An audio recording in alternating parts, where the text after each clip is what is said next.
Hello everyone, very good afternoon to all of you, and today we are going to learn how to determine the inductance and resistance of a choke coil. So this is our practical, and this is the apparatus required. First one is a single phase variac, which is here we have a single phase variac.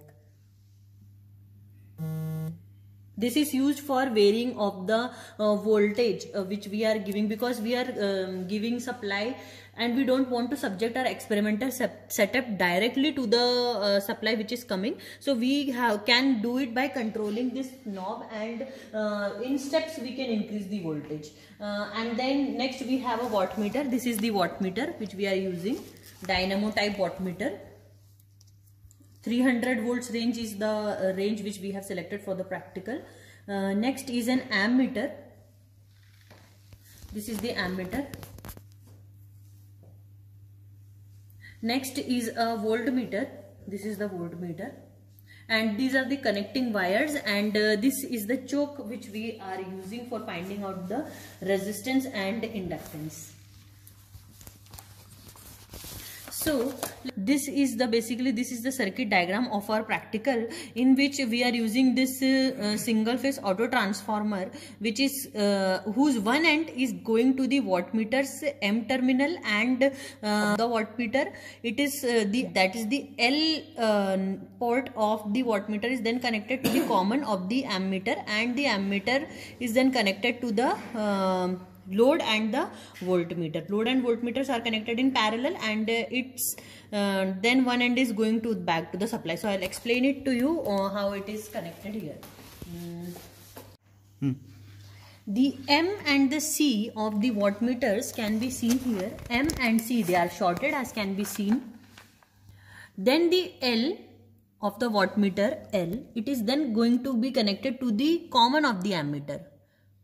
That is there, and we have selected the range. V here represents the range, and we have selected here 300 volts as the range of this wattmeter.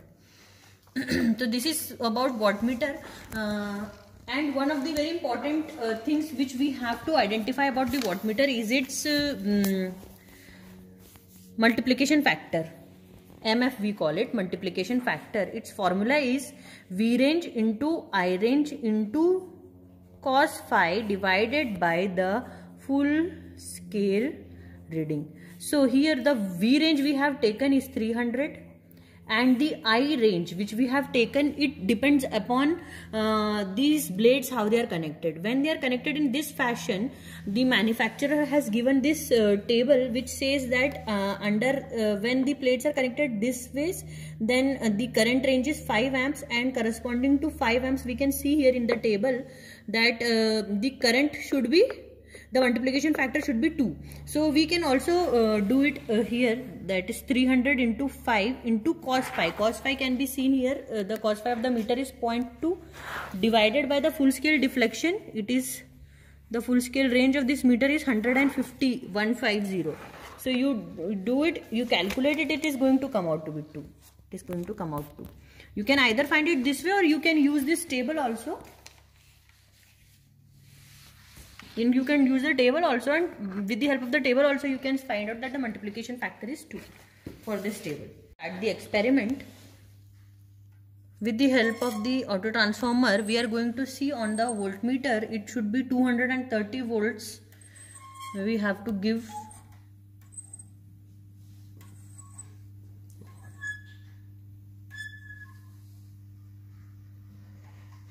now. It has reached 230 volts, as can be seen. 230 volts is the reading of the voltmeter. The ammeter reads 5.54, and the wattmeter here is reading it is reading 15. It is basically reading 15 watts. So we will write it down.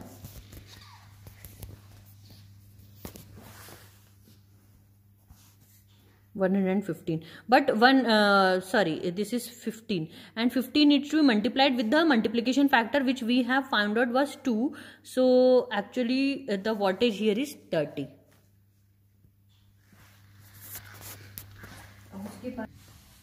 So this is basically the impedance. The formula of the impedance is V upon I, voltage upon current. So voltage which we have find out is 230 divided by 0.54.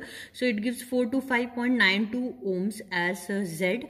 Then we have cos phi is equals to the wattmeter reading divided by voltmeter into the current reading which we have measured. It is coming out to be 0.2415. The value of resistance can be found out with Z into cos theta, and the value found out is 102.85. This XL is given by the formula under root of Z square minus R square. Z was found, R was also found, and we find out that XL is 413.31 ohms. We know that the formula of inductive reactance XL is equal to 2 pi f into L. Frequency here we know the supply is 50 hertz, and XL we have found out, so we can easily identify L, which was coming out to be 1.31 Henry. So this is basically the value of the inductance and the resistance of the chalk coil which we have found, and in that that would be all for today. Thank you.